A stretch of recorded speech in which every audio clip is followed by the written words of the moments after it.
Okay, so I applied to public university in urban campus. I applied to another public, the first one was a state school. The second one was also a state school in a more of a countryside, the rural campus. I applied for a private university, an Ivy League university in urban environment. I applied to a state school in a kind of a college town. I also applied to a state school in a suburban area, and that school is actually kind of interesting. There are some universities that I consider applying that I did not for a few reasons. One was I was a little bit intimidated by the application processes. I felt a bit of a imposter syndrome with one of them. Looking back, I should have just applied. There's another university that I have been thinking about a lot, and I really appreciate their application process. It asked me some of the really difficult questions that I need to ask myself about my practice, especially in terms of social justice, equity, and diversity in campus and in my practice at large. I have not applied there because I just feel like I need to give it more time. And there are a few that still have an open application that I have not applied at because I might do it later. So I've had an interview with one of them, which was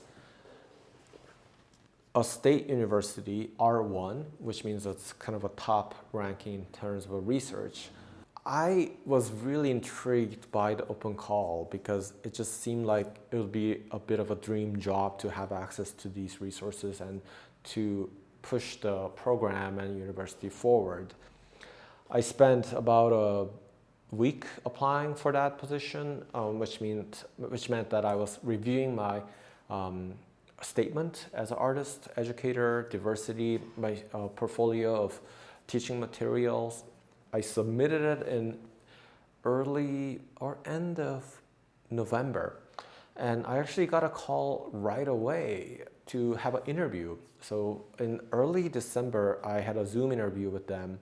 And I've actually been a little bit nervous about them like not contacting me. So about a week ago, I actually emailed them and was like, hey, it's like February. What's up? Like, are you guys moving forward?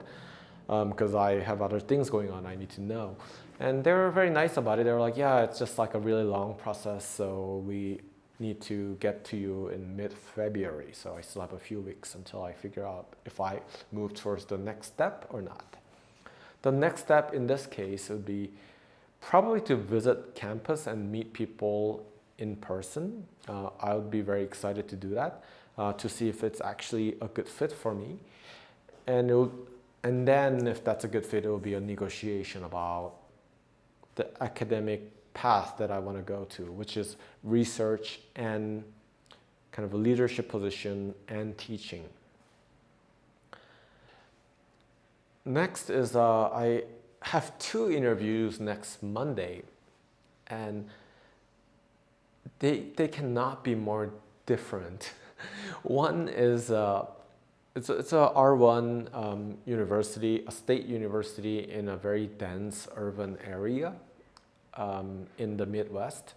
And the next is a state university that is not a research-focused university, it's a teaching-focused university that is very in California.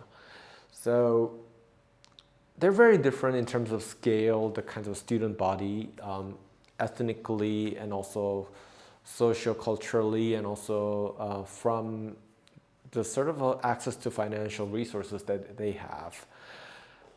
And I'm interested in both for different reasons. The one in the urban state university, that just seems like a very exciting space to pursue my research in the intersection of art, community, and social justice and technology. I think I can just make a really impactful work there because the city is so vibrant, so much history, so much issues to work with. I think it would be a challenging place, but it also means that I think the work that I could do there would be good. And also I know some of the people there who are teaching or have been students, and they are really good academics and artists and designers. I respect them. So since I already have met them a few years ago from different travels or projects, I feel like it won't be a shock, and I feel like I got my back covered with some of these colleagues. The city would be a bit of a challenge, but I think moving anywhere would be a challenge, and I actually see a lot of value in that city, a lot of possibilities and some responsibilities as activists. So there's that position. The second one was the coastal college, and it's a teaching focused position, so I'll be teaching a lot. And the demographic of the students are very different. It's a Hispanic majority school, so I don't speak Spanish, so that would be a big challenge to engage with the students culturally, linguistically, and also academically. But I think there's a lot of possibilities there as well. And I think being in California would be very nice. There's a huge community of Asian, American, and huge Korean populations there. So I think me and my family would adjust quite easily. But I used to be very obsessed with living in LA and going to California. Over the last few years, I've sort of like eased out of that obsession. I am very happy in Denver, Colorado right now. And I also spend a lot of time in Korea with my projects and teaching. So, another good thing is that it's the LAX would have a direct flight to Korea. Whereas like many of the other places that I'm applying to don't have that. So that'll be just easy for me and my family to travel back and forth. So I have that interview on Monday, and I'm gonna walk you through some of the ways that I'm gonna prepare for the interview.